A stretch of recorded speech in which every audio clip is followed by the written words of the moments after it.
Hi friends, I wanted to share a couple updates from behind the scenes before we hop into this next episode. First of all, I'm going to be launching a substack. So if you want to join me in building the community over there on that platform, I welcome you, would love to see you. That space is going to be a creative haven for me to share notes, musings, reflections about my travels, episodes, thoughts that have come. And I also plan to do monthly solo episodes that will live in the subscriber section. I'm also considering starting something called Heart Circles, where we can connect virtually or in person to share our own experiences of diving into our empathy practice or your own joy stories from your day-to-day life. So that's kind of simmering in the background. I'm going to feel that out, how that will be formatted, but stay tuned. I'm really eager to build this connection between all of us. My second announcement is about a guest from February of 2025. His name is Monroe, and he's an incredible musician. He shared with me about his love of music, and many of you reached out to me to see where did he go. He's always out in the Honolulu community, playing outside grocery stores and in community parks. And he had been dealing with some health issues earlier this spring, and a lot of folks noticed that he wasn't in his usual places. So I appreciate all of you connecting, and I have good news. He has been recovering and is doing really well, and there will be a benefit concert for him on June 6th at the International Marketplace from 12 to 2 p.m. at the center stage. So it will be with open keys, and it'll feature other musicians as well as Monroe so that he can fundraise for this next chapter of his life. So I hope to see a lot of you there. Thank you so much, and let's hop into the episode. Aloha.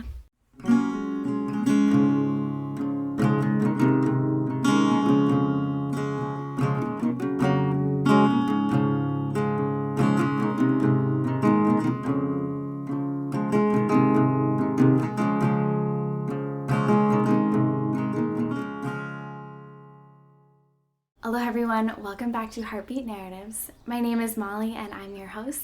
And today we have another love story. Woo! Yay! Thank you, Rachel, and thank you, Micah, for coming today. I'm over the moon that we finally get to sit down and dive into all the details of how you met each other, how you bring each other joy, how you've built this partnership over the last 5 or 6 years since you've known one another. For context, many of you who have listened to a lot of the episodes might recognize Rachel from her episode in 2025 called The Pastry Farmer. I had always hoped that she would find a loving partner who matched her energy, her intellect, and her humor, and she has definitely found that with Micah. And I think this will be a unique opportunity to really go in and hear from both of your perspectives how your love story has unfolded. It'll be a fun one. Yeah. To kick everything off, I know that food is a love language for both of you. Would you each be able to share what you love to cook for the other person? And I'll start with Rachel. Yeah, I think for me, it's funny because we just had this conversation, but it's kind of stressful cooking for a professional chef, first of all. So I always think about what to make for dinner, but it always comes back to Japanese food for me. And I grew up eating Japanese food, learning to cook it. It was my grandmother's love language, and Chinese food too. And so whenever I think I want to feed our souls, that's what I end up cooking for him. And it's always good. Oh, thanks. Yeah. It's nice when I come home and I don't have to cook anything. I could just eat dinner and watch Korean dramas with her. That's the plan. Yeah. That's the dream. Really long days. Yeah, cooking the whole day. And so when I want to do something special, I'll even do the full Japanese dinner spread and with all the side dishes and everything. And what about you, Micah? What do you like to cook for her? My favorite thing to cook for Rachel is spaghetti, because it's her favorite food. She constantly tells me that she could eat it for breakfast as well. Yep. Really? Breakfast, lunch, and dinner. And lucky for me, I'm friends with a guy who makes pasta here locally in Hilo. So there's never a shortage of pasta. So It's really good pasta. it's easy. A pound of meat and a jar of sauce. And, it's always good. Yeah. In order to kick off the whole conversation, I would love for you to introduce one another. A little mini bio for your partner. So, Micah, do you want to do an intro for Rachel? What are the things folks should know? So the best way I could describe my wife, Rachel, who on my contact is Sweet Baby Ray's, like the barbecue sauce. The best way I could describe her is empathetic and compassionate, and those are characteristics that I was lacking in when I met her. So she's definitely made me a better person for it. Oh, that's sweet. Thank you. Yeah. What about you, Rachel? Yes, so Micah in my phone is just a whole bunch of emojis, and his name is Mr. Chuckles. But yeah, he's the sweetest, most open-minded guy that I've ever met. And just the way that we're able to communicate with each other, he really does listen with an open heart. And not a whole lot of people know that he's super goofy and soft, but he's kind of a cuddly teddy bear. I think all of your loving characteristics will come forward as we talk more. But what do each of you do for work? I'll start with you, Rachel. Yeah, I'm a farmer grant writer for a nonprofit called Agriculture Stewardship Hawaiʻi. So I was a former pastry cook, I guess, and a farmer. But in 2024, I made the shift to work for this nonprofit, and so now I provide a free service to grant write for farmers as they need it. Thank you for doing what you do. Thank you. And Micah, what do you do? So I'm currently the sous chef at Kamehameha School's Hawaiʻi Island. But prior to that, I've been everywhere. I've worked at the hospital, I've worked at Moon and Turtle, I've worked at Ritz-Carlton, New York City. I actually met my wife, who's here in front of me, at culinary school. I've been on TV. Kitchen Scraps, episode 3. I will continue to do a lot of anything cooking related in the future. Going back to culinary school, Rachel, how did the two of you meet? Yeah, so it was 2021 and I decided to go back to school. I had just quit my office job like a month beforehand, and my very first day of school, I was in baking class. And I got paired with this guy that, I don't know, kind of had this arrogant attitude about him. But we got paired up to, quote unquote, open the kitchen together. And I panicked because I didn't know what that meant. But lo and behold, it was Micah, and he saw the panic in my eyes, asked me if I knew what to do. I said no. He asked me if I had ever been in a kitchen before. I said no, it was my first day. And he was so kind, and he just told me not to worry. He was going to teach me everything, and he was my best friend in culinary school. And how did that come across on your end, Micah? So this would have been my second semester at the culinary school. So I kind of knew what I was doing at that point. For the most part, my classmates were either retired military people in their mid to late 40s or 17, 18-year-olds fresh out of high school. So it's very refreshing to see a new face who definitely wasn't like an immature child. And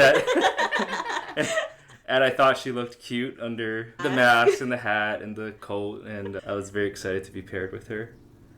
And I also didn't trust her with anyone else because I thought my classmates didn't know what they were doing. Oh, so he told me at every opportunity. That was the first thing I told her, was don't listen to anyone. He's like, if they tell you something, come ask me first. And we quickly became best friends. Was there a moment when it changed from being best friends into something more? So I had a crush on her, but I knew that she might not be interested, or she had a partner at the time. So I kept it at that. Rachel, would you like to share what happened? Yeah, it's funny because we actually have this, the moment it shifted in Instagram DM. Oh. Yeah, it's funny. So I felt nothing. It was strictly platonic on my end. He was just my buddy. We saw each other every day. We talked on the phone. We FaceTimed. Like, he would tell me about his dating stories. I would tell him about the boyfriend that I had at the time too. So yeah, nothing for me until I broke up with my boyfriend. Which I didn't know. Yes, he didn't know, but he asked me if I wanted to go grocery shopping, which I was like, sure, why not? So we... Wait, let me just add to that. I was on food stamps at the time, and I had a ridiculous amount that I needed to spend. Snap EBT so coming I was like, through. hey girl, can I buy you some groceries at Foodland? No, it was, hey girl, can I buy you some spices? And I was like, oh, you got me there. Spices are expensive. We got to replenish the stock. So we went to Foodland, and I was really just there to hang out and get these spices. Bought some meat, all that. But we were having such a good conversation that we were in the parking lot for a while. Hours till midnight. It started getting dark and cold, and so I was like, oh, why don't we just hop in my car and we can sit and talk for a while more. Yeah, I want to say we were in that parking lot for 5 hours. I want to say more. Maybe. The sun was clearly still out, and then it clearly wasn't. So it was midnight, and I was like, okay, I really got to get home and sleep. So I leaned over to the passenger side, and he kind of flinched. And I was like, oh, why is he being all weird? Really, what I was trying to do was I reached over to open the car door for him, which I did. And then I literally took my foot to, like, push him out of the car. I was like, okay, you gotta go home now. And there was a moment. It was kind of weird. And I was like, well, okay, I don't know what that was about. I went home. And maybe 20 minutes after I got home, I get this Instagram message. And it was just like, had a nice time. And then he sends me, you'll have to remind me, it was something like, can I ask you something stupid? Yes, that sounds right. Okay, yeah. And I remember looking at it and going, oh no. Like, what is this? Something stupid. And then he messaged saying, what was it? Like, did I read that wrong, or were you waiting for me to make a move or something like that? Yeah. Or did I misread this? And I think as I read it, I actually busted out laughing. I started cracking up because it was so shocking to me. It was something that just never even occurred to me, but it all clicked with why he flinched, and I could feel the mood shift as I was kicking him out of my car. I cracked up laughing, but it was almost like a light switch had turned on, and I messaged him back. I was like, no, I didn't want you to do that. And I immediately sent, but I guess I'm not opposed. Oh. Verbatim. I'm not opposed. And that was the start of our and then we ended up going on a date after that. Yeah. It's cute. Micah, I feel like you were very mature about that. Yeah. I was he extremely nervous. A lot of my previous relationships were like Tinder, or you message them on Facebook or whatever. It was very much of that social media technology era. So like to have a real in-person rapport and kind of have that evolve into something was like very new to me. And it could have gone bad too, because we were best friends. That message could have made things really awkward and just... And at the time, I was maybe living on Oʻahu for 6 months or less at that point. Everything felt new and different, and I could kind of living a new life as a young adult. And you had grown up here in Hilo. Yeah, so I grew up in Hilo, and then I decided to go to culinary school when I was 24 in 2020. So the best time to... to move? Yeah, to move and start a completely different career. At the ripe old age of 24. Yeah, that's what happened, and it was cool to see life click like that. And Rachel, it's really clear that you felt safe with him from the get-go. How quickly did it click for you where it started to feel romantic? Almost immediately. It's funny because it was a light switch that had turned on, and all of a sudden I had all of these feelings for my best friend, but when we went on our first date, that shift, I think once we were in person, I kept looking at Micah and thinking, like, wow, like I'm kind of infatuated with this. He's handsome.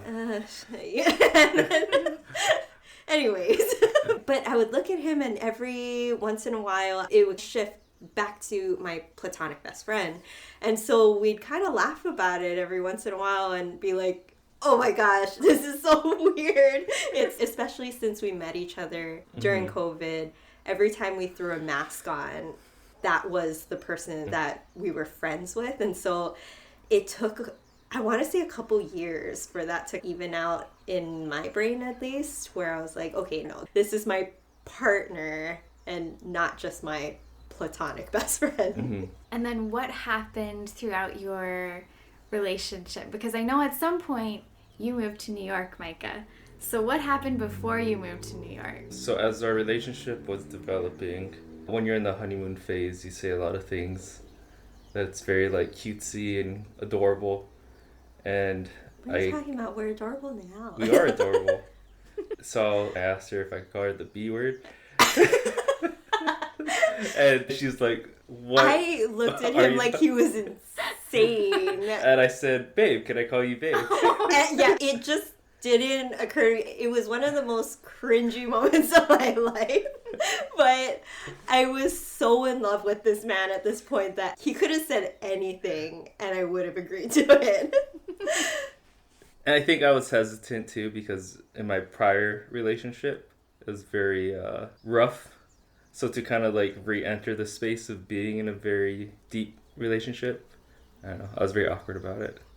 Yeah. You were super awkward, but I loved it so much. It wasn't easy. I think in the beginning of our relationship, the first thing that I told him was that I did not believe in marriage at all, that this was not going to be a serious relationship, and it was going to be short-lived. And I think that was in part to my previous relationships, but also I knew he was moving at some point to New York, and I really didn't want to do long distance. I just didn't think that it would work. So we had moved in pretty quickly together once we started dating, but I think because he was going through school, that was a pretty heavy load. I was trying to start my business as the pastry farmer. Lele. And my dog Lele at the time was going through her cancer treatments, that we, or at least myself, I really didn't prioritize a relationship. So we ended up breaking up probably before, it was before we hit 1 year. Oh, it was maybe 6 months into our lease. Our work schedules did not line up at all. As a chef and as a farmer too, we had opposite schedules, and yeah, so we ultimately decided that, no, you totally broke up with me first. And then you agreed? Yeah, I did agree. But then we actually decided to do this thing that we called the last hurrah. October of 2021 was when we wanted to break up, but to be honest, I had a 2-night stay on Maui and needed to take somebody with me. And I was planning on taking Micah. And so I was kind of like, why don't we do what we'll call the last hurrah and basically do all the fun things that we wanted to do eat at all the restaurants that we had planned at and spend time together as a couple. But we sat down, we actually drew out ground rules for the last hurrah. We knew that we were going to become closer as friends because we were having fun. But we said no matter what, we were going to break up on December 31st of that year. Couldn't fall in love with each other even more. Just, it was going to happen. Felt like I was in a rom-com. It sounds like the plot of a rom-com. Yeah. And I'm Anne Hathaway. Yeah. Well, Wait, you who are look you? like Anne Hathaway. Yeah. So. Am I the Ryan Reynolds Yeah, here? you're Ryan Gosling. Oh, thank you. Yeah. The last hurrah, I think, really did bring us closer together. We just had a great time, and it was New Year's Eve, and I remember being on the phone with Micah at midnight, and we said our goodbyes, and that we would love each other no matter what, but it was time for us to shift back to our friendship before he moved to New York. And then what happened? And then up until May 2022, which would be graduation, and then I would move to New York in June. I quickly needed to find a place to live. I ended up sleeping on a friend's couch for the last semester, and that was extremely rough. Rachel and I started to see each other again as friends. Yeah, and we then would it have quickly dinner together. became not friends. Yeah, he ended up moving in with me, and I remember being so upset because, and I told him this, I was like, I can't have my ex-boyfriend living with me. And he told me, he's like, you don't, you have your best friend living with you. I'm like, they're the same person. Oh my gosh. I think we just couldn't stay away from each other. And I remember the day he moved to New York, I was the one who took him to the airport. And the whole ride home, I ugly cried, just sobbing because I was so upset. But I was still convinced that it was the right thing for us to have been broken up, and so he could kind of live out his life. Micah is a bit younger than me too, and so I had already lived and had those opportunities, and I was in that time currently living my dream of this mini retirement, I call it, to have my own business and to farm, but he was just getting started, and so I didn't want to hold him back either. I never left to go to college anywhere. I first went to Hilo and landed on my face and got kicked out because my GPA was incredibly bad. And then at 24, I went to culinary school on Oʻahu. I don't know, when you're in your 20s, you just want to see the world at any expense. It's just something you have to go through. So that's what I did. And I told every single person I knew that I was moving to New York, because if I didn't, I would have not done it. And then it sounds like there's a big moment where you missed each other once you moved. Yeah, it was about a week after he moved, and we're still in touch. We would text each other every day, call each other. He was giving me real-time updates. Panic attacks and existential crises. Yes, about New York and all of that. And I was deeply depressed, and so my sister and brother-in-law, they decided to take me to Las Vegas for the week to cheer me up. And the whole time I just kept thinking, I'm like, my person's gone. I can't believe that we're not together anymore. This just, it doesn't feel right. And I think what did it for me was back when we were platonic, before we started dating, we used to share about our dating life too. And it shifted back to that. I really just wasn't interested in dating, period. Really for me, it was going to be Micah or no one else. But Micah got to New York, and then he told me that he had gone on a date. And there was something that clicked in my brain, and I was like, oh my gosh, if he finds a girl in New York that he falls in love with, I may possibly never see him again. There'd be no reason why he would ever move back to Hawaii, and there's no reason why I would ever go to New York. And I think I panicked And I realized that if I didn't tell him how I felt, that it would be the biggest regret of my entire life.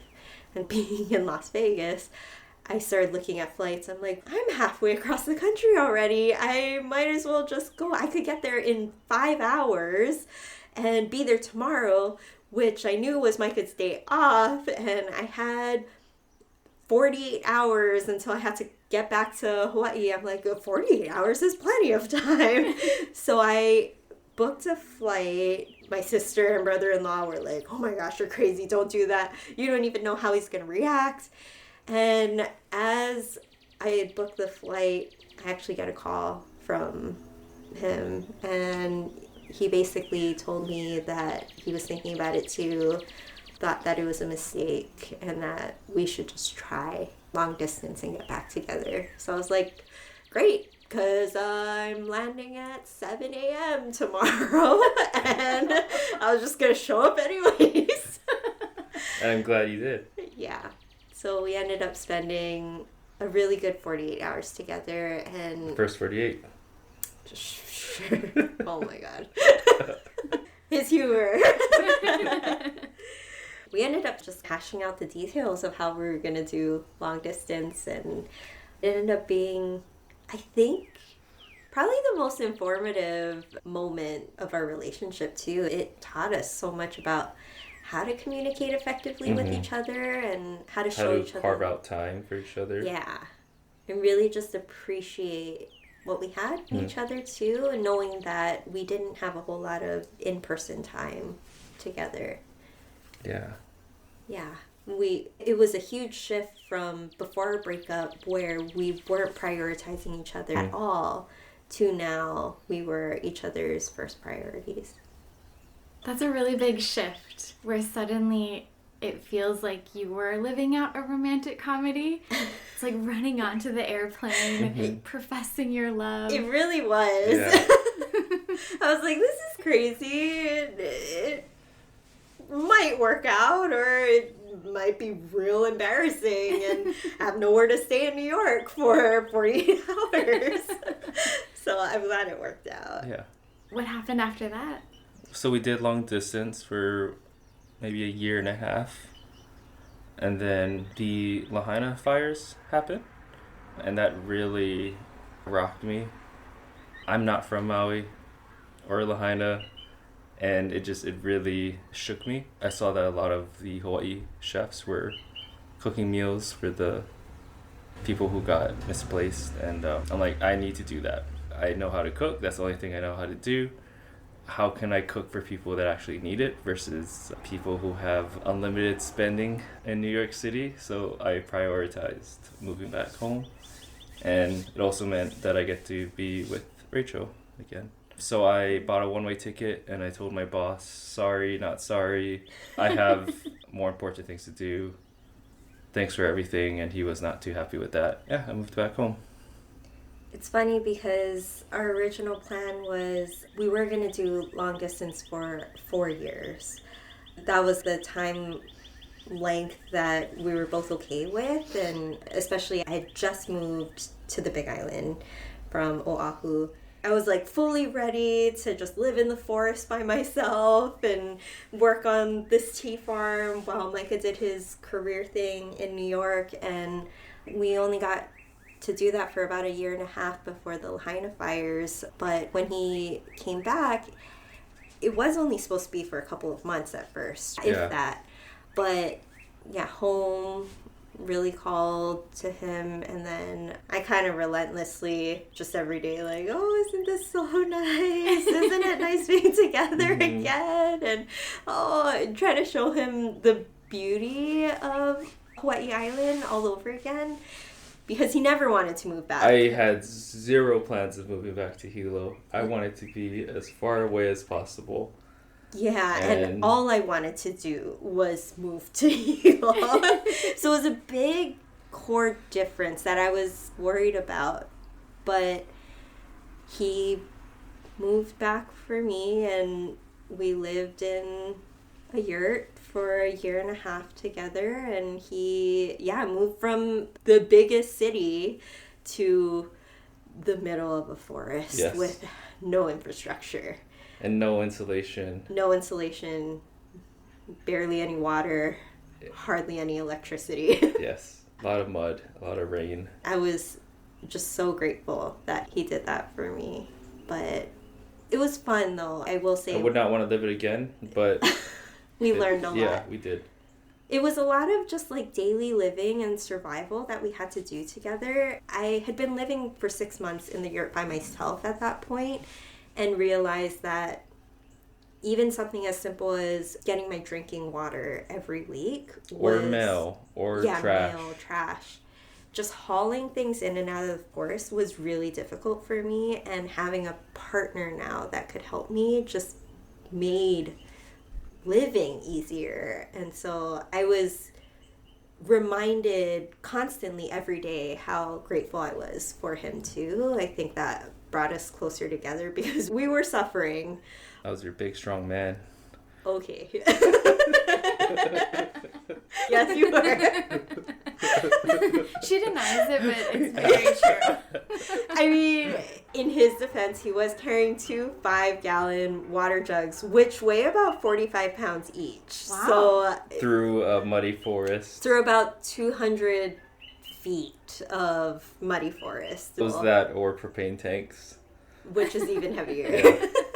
But even New York was fun too. I did the calculations, and while he was living there, I had spent about 20% of my year up in New York too. So I learned a lot about the city. And that was really the only time I went exploring. Other than that, I was just working and trying to save my money and not go broke in a very expensive city.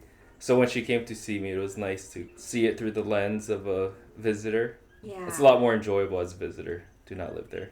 So I think we both loved New York, but It's a love-hate yeah. thing for New York, definitely. Yeah. But I wouldn't have known it if I hadn't done it.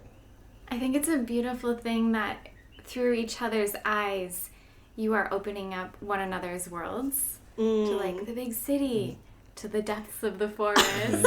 It's really sweet because as someone from the outside, I didn't know that all of this was happening because it was COVID. Yeah. So a lot of the friendships went online, and so like this part of your life I didn't know about, Rachel, until way later. But one thing that I know is a pattern that both of you have described a little bit is how your humor very much matches up.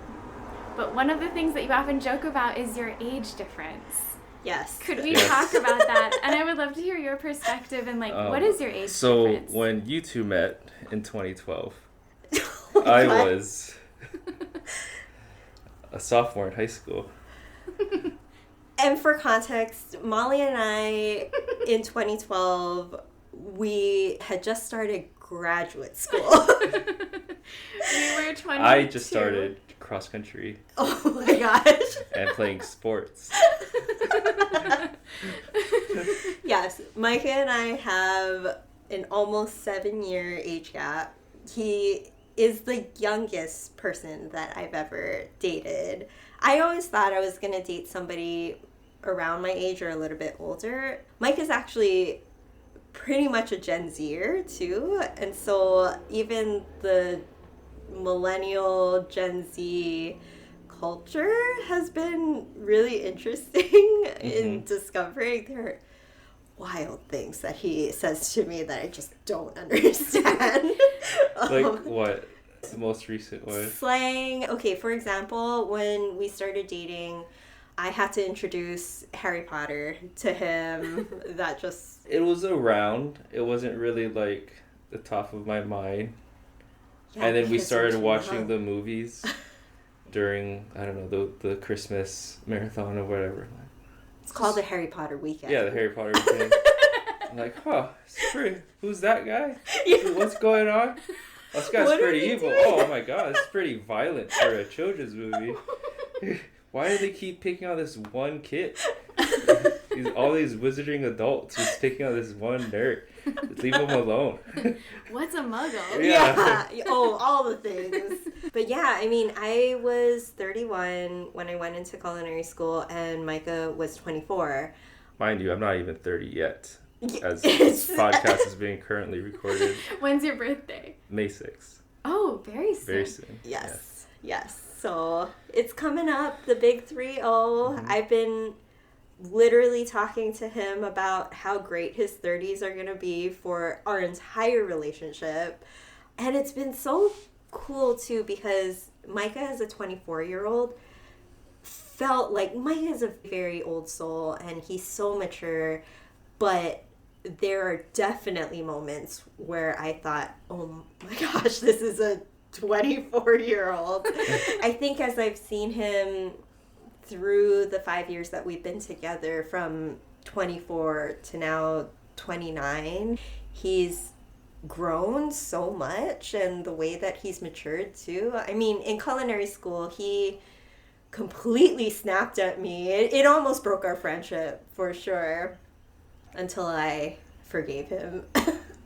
But yeah, he's the most patient person now. And yeah, it's been really interesting to see that. From your perspective, Micah, how has Rachel grown and changed in the last 5 years? You're more or less the same person that I fell for. Oh, yeah. I'm sorry, that probably wasn't much, but that's okay. Yeah, I wouldn't have stayed with her if you were a different person, I guess. Are there things that you feel you've taught her being a little bit younger, but you're very much like a solid person, you know yourself, and that's the consistency that I think Rachel was drawn to. I guess what I do like about Rachel is that I've never dated older before. I've always dated younger, but the difference in maturity. So when I was dating Rachel, I was like, yes, finally, an adult. A civilized, reasonable adult. So that's one of the many things I enjoy about you. So fast forwarding to 2026, I think it's kind of fun to do interviews like this because it is a snapshot in time, like a time capsule of where you were in your relationship. And maybe 30 years from now, 40 years from now, you can look back and be like, oh my gosh, we were babies. We were only 5 years in. But what do you love about each other right now? What are the things that keep drawing you back to each other today, 5 years in? I think your patience with me and the world, and your empathy. For me, I think it's Micah's passion for what he does. It's like no matter how hard things get, he knows what he enjoys. Like, he knows his mind, and that's what he goes for. But also, like I said, even 5 years ago, I fell for him because he had such an open mind too. And every day, constantly, he surprises me. I kind of say, like, you get into your fighting stance sometimes and you prep yourself to, okay, I've got my boxing gloves on. I'm ready to take on this conversation with my partner. And pump yourself up. And I'll present to him all of my thoughts, getting ready to dig my heels in. And every time he disarms me by saying, you've got a good point, or, yeah, you're right. And it totally melts me. And he's not saying that to even placate me. He's saying it genuinely because I feel like he hears my words and he's processing through it. And if it makes sense to him, then he's so humble in the fact that he's willing to even change his mind for me. I think that's what draws me back to him every day. I'm the most humble person ever. Oh my God. This brings me to my next question. What or who makes your heart beat? Sweet baby Ray's. Oh my God. We joke all the time because he knows how to push my buttons. He does it purposely. I'm a very serious person at work. He's so serious. So when I'm with her, I'm extremely comfortable. So it spills out of me. He's the goofiest person, but he knows exactly what irritates me to my core and just leans into it. And so he'll say things to me that I get all bothered by and mildly amused. I'm not amused. No. Yes, mildly amused. But I tell him all the time, I'm like, man, I must love you so much if you can irritate me all day and I still want to be with you. But Micah definitely keeps my heart beating. We don't spend a whole lot of time away from each other now, which I'm so grateful for, having gone through long distance. But if I need to travel for work, we'll spend like weeks sometimes away from each other now, and I feel his absence all the time. Yeah, you make my heart beat. What is on the horizon for the two of you? More cats. Oh my gosh. He really loves cats a lot. Uh-huh. It's a sacrifice that I've had to... I was never a cat person. And now we have our cat, and I love her dearly. I would do just about anything for Micah, but probably not more cats at this time. But we're going to have our 2-year wedding anniversary at the end of this year. So it went by really fast. Super fast. But yeah, we're not having children, but we've talked about the beauty of having the time just for ourselves too. And so it's a very intentional process with each other. We've talked about how our lives will look in 5 years and 10 years and even in retirement too. I want to support Micah's dreams in his culinary journey, and I think one of the things we've been dreaming about at some point or another is opening up something so Micah can live out his passions and I can be right there next to him and help manage it all too. But yeah, I think it'd be really fun for us to be in a kitchen together, right back to where we started. That's the dream. Yeah. We work really well together. We do.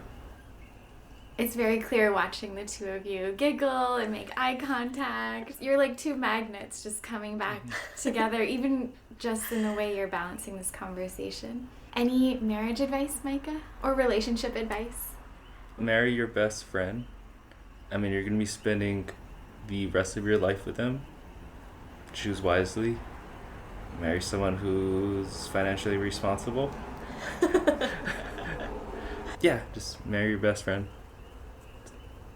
Someone you can trust. Yeah. And what about you, Rachel? Marry somebody that sees you for who you are. I think that was always what I was hoping for, and he's so supportive of me and everything that I do, but also my thoughts and opinions, and he listens to me. Not to mention, Mike is actually the one that does most of the domestic household work too, and yeah, Yeah, I'm like Miss Doubtfire. Oh my god.